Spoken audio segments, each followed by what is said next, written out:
Dependendo do seu provedor, você consegue construir bases de dados que vão além da base de dados que nós estamos acostumados, como gráfico de minutos ou gráfico de fim do dia. Nós podemos também construir gráficos com base em segundos, ou também tique a tique. Tá? Então, essa é uma limitação do provedor que você estará contratando. Se estou contratando um serviço que seja gratuito ou pago para gráficos diários, então minha base é sempre de diário, semanal ou mensal. Tudo bem? Seguinte, então, dependendo da escolha do seu provedor de dados, pode construir o gráfico intraday. E aí vem o grande tchan do MBroker. Quando se fala em intraday no MBroker, não significa apenas gráficos de minutos.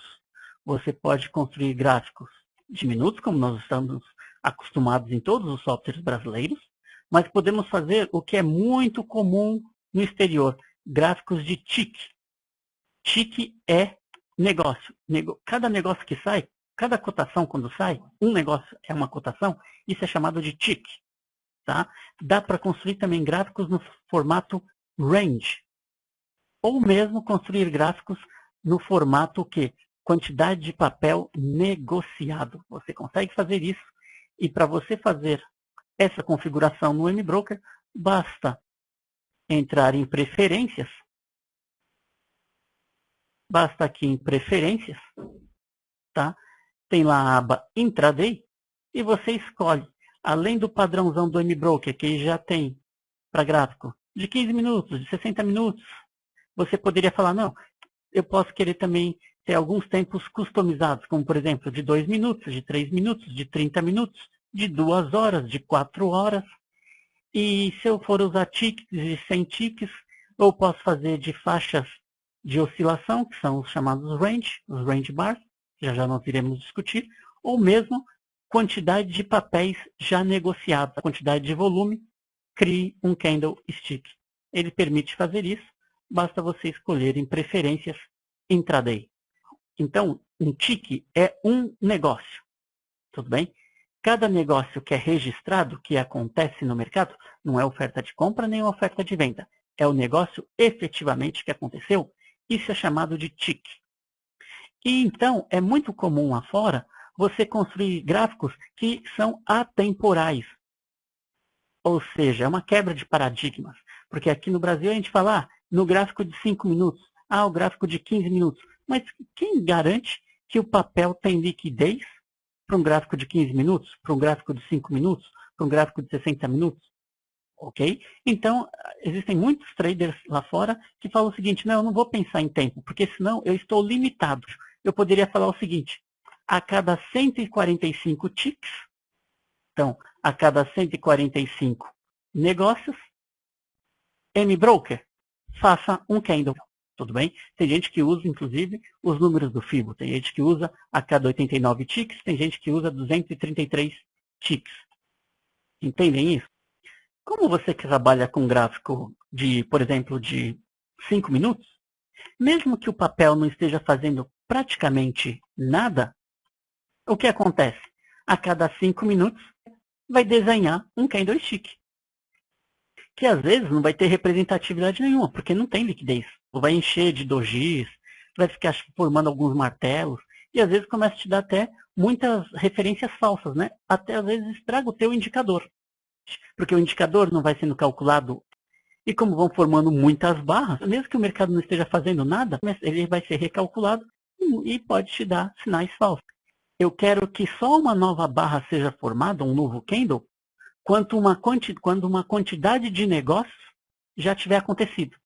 Então, por exemplo, se eu te colocar 145 ticks, então enquanto não acontecerem 145 negócios naquele papel, ele não começa a fazer um novo candle.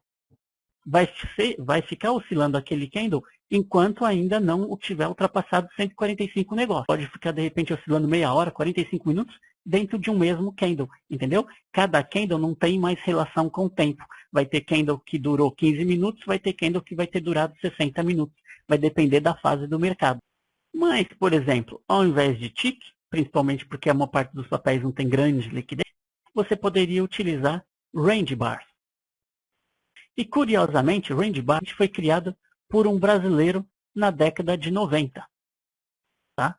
Pelo Vicente Nicoleles. Qual foi a ideia dele? Dizer o seguinte, ao invés de fixar o número de negócios, que é o gráfico TIC, por que eu não fixo a oscilação do papel? A faixa que o papel precisa extrapolar para começar a formar um novo candle. Entendem isso? O que é o Range Bar? Por exemplo, aí, vocês têm na tela o gráfico de Eletrobras. Eletrobras 6. Do lado esquerdo, o gráfico esquerdo, mostra o quê? Mostra Eletrobras 6 não por tempo, mas por Range Bar, onde cada candle desse tem o quê? Uma amplitude de 5 centavos. Então, qual é a visão do Range Bar?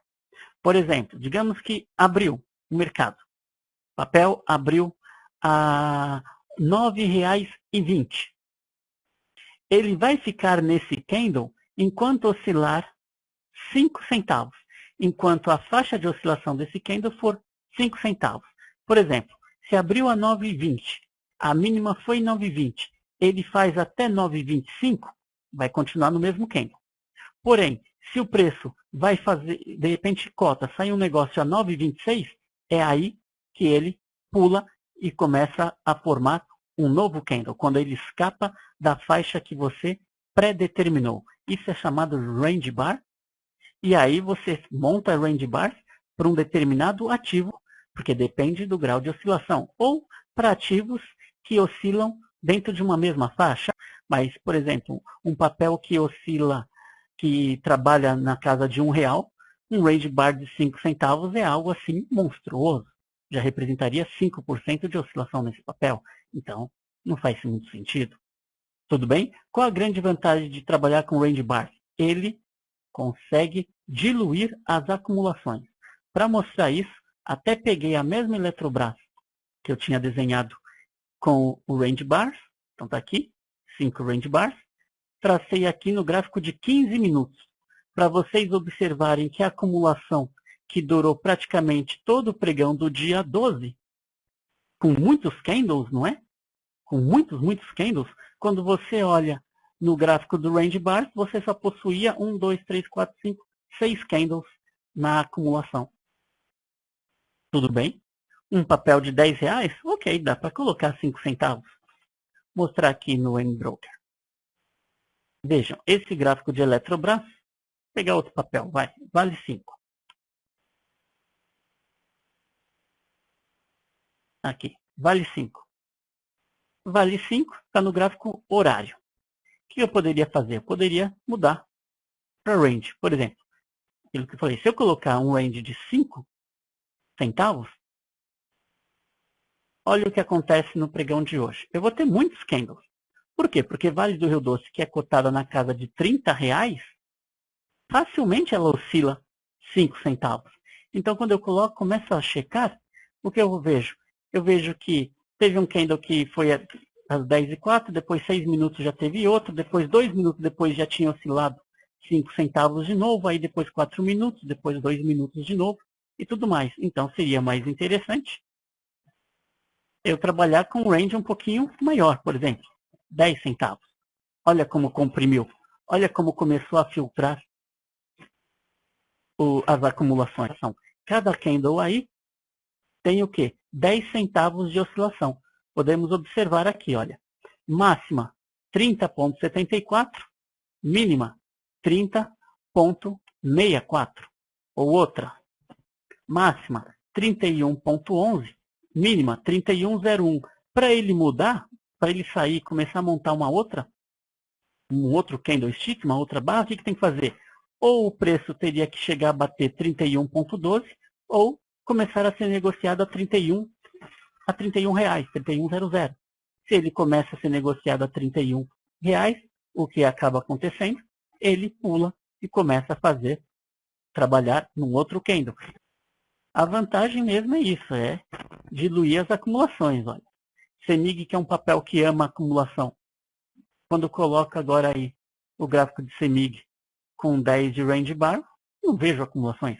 Claro que eu tenho que tomar um cuidado, que é um papel que está sendo cotado na faixa de 14 a 12 reais, então 10 centavos pode ser muita coisa.